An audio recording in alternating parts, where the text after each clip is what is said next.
Hey, my name is Kristen McCullum, and today I'll be presenting some slides on embodiment and how um, inequalities in the healthcare system towards Black women are correlating to our lecture.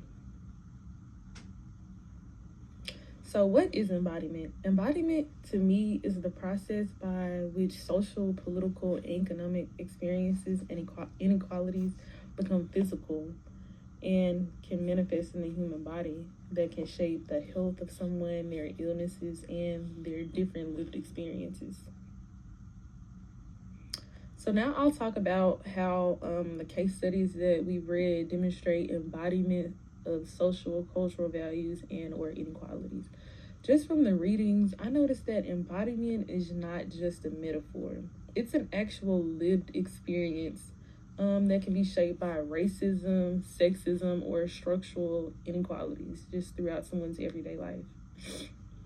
And the gendered racism on the body, they use kind of like a framework of intersectionality and weathering to like explain how stress on Black women can induce mortality rates and just deterioration over their body in general over time.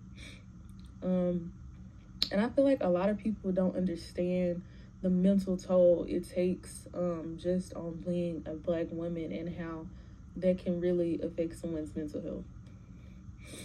And by the piece by Nina Martin, Shaylin Ivering, a CDC epidemiologist, quote unquote, had all the right credentials, but her death is just an example of institutionalized racism. They said that she asked for help several times, and even with her status, she was still not able to be protected. And then finally, in counting bodies, there were many critiques by the medical system and how they often reduce people's statistics. Emily Yates enacted through health practices, which means that how we define and treat bodies is shaped by culture and power. And that's what she's taken from her research. And then these readings just show that inequality is written on people's bodies. Like, it's not just something that you experience once in a blue moon. People look at you and just don't treat you the same, regardless of how complicated or serious the matter is. What surprised me the most was how education and income do not play a role in protecting Black women. They show that Black women in their 20s face maternal mortality rates similar to white women in their 40s.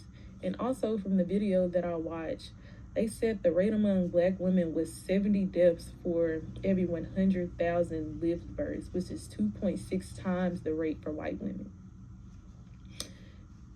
And even with Shaylin Ivering, she had all the resources that they thought she needed, and she still was not saved.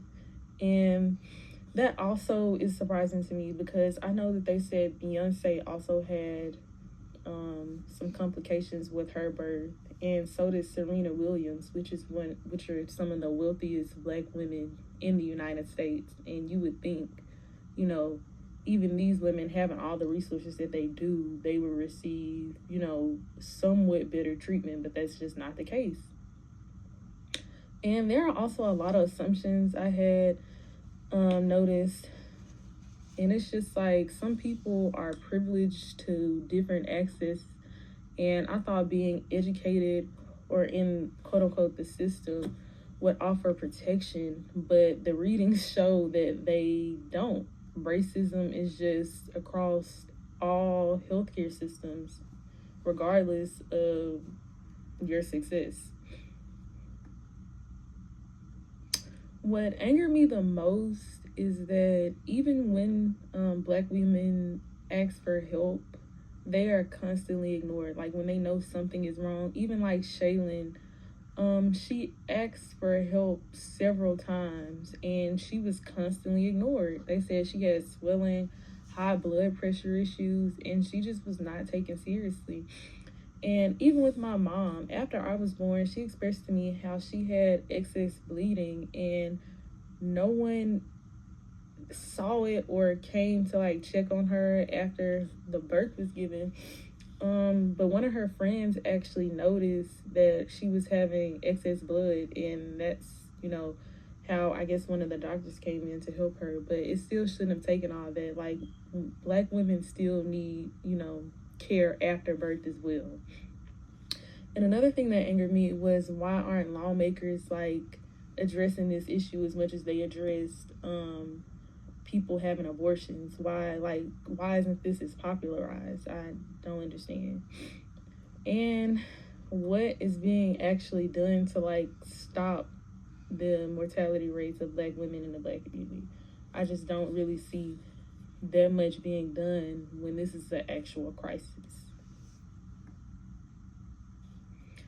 I would like to know more about like some solutions that have been put in place to actually, get a hold on to the mortality rates, because it's extremely ridiculous at this point. It's been ridiculous for years, and it's like, when are lawmakers or the healthcare system going to do a better job at identifying when they're being racist? And I also would like to know, as a person going into the medical field, like, what are they providing? Like, what type of training are they providing so they don't keep happening? Like, the mortality rates don't keep happening. Or just even, what are people doing for themselves knowing that this happens to more Black women? Like, is it a conscious thing for them to take Black women seriously or do a better job?